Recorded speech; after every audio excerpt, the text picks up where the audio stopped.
LCT 의혹의 또 다른 축은 검찰의 부실 수사 의혹입니다. 당시 윤대진 부산지검 2차장 검사가 지휘했던 1차 수사, 그리고 이영복 회장이 역시 검사 출신의 석동현 변호사한테 거액을 줬다는 진술까지 나왔지만 무혐의 처분한 2차 수사, 과연 검찰 수사에 무엇이 문제였다는 건지 강나림 기자가 취재했습니다. LCT 특혜비리 의혹이 불거진 지난 2016년 국정감사. 검찰이 일을 안 하고 있다. LCT 이영복 회장이 판검사 접대장부를 갖고 있어 수사가 진행되지 않는 것 아니냐는 검찰에 대한 질타가 쏟아졌습니다. 검찰은 법과 원칙에 따라 수사하겠다고 밝혔습니다. 당시 수사를 지휘했던 사람은 윤대진 부산지검 2차장 검사. 각종 의혹들에 대해서는 빠짐없이 들여다보고 살펴는 보겠습니다. 비자금 500억 원대, 각종 인허가 특혜를 둘러싼 정관계 로비, 정치권이 들썩였습니다. 7개월 만에 종료된 수사.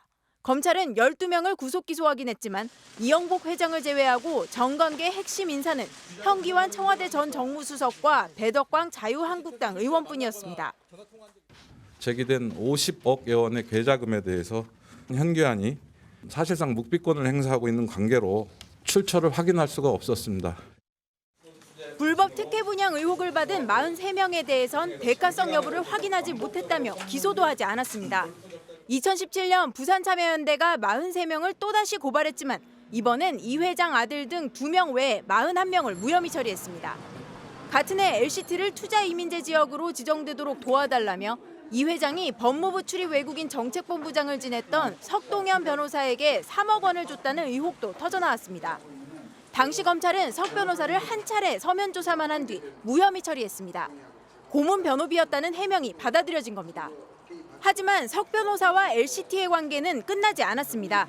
최근엔 LCT 특혜 분양 리스트에 올라 논란이 되고 있습니다. 저는 그 레지던스 한 동을 이렇게 청약을 했던 사실이 있을 뿐이고요. 특혜 분양이라는 건 아파트에 적용되는 얘기입니다. 특혜 분양 수사가 제대로 됐는지도 계속 논란입니다. LCT 특혜 분양 리스트에 등장하는 한 변호사는 당시 수사에 대해 전화 통화만으로 끝났다고 했습니다. 혐의점이 전혀 없으니까 안 부르더라고요. 이 주택법 위반, 사전 분양 받았다는 그 부분은 구두로 조사를 하더라고요. 전화로 수사관이 해가지고 아까 자꾸 좀 묻더라고요. 하지만 2016년 당시 윤대진 차장검사와 함께 LCT 특혜 분양 수사를 담당했던 검사는 MBC와의 전화통화에서 특혜 분양에 대해선 2016년 수사 때 다 했다며 부실 수사 의혹을 부인했습니다.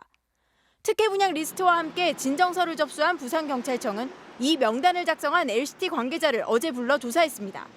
누구의 지시로 작성한 건지, 문건을 만든 목적과 경위 등에 대해 확인 중인 것으로 전해졌는데 검찰과 다른 결론을 낼지 주목됩니다.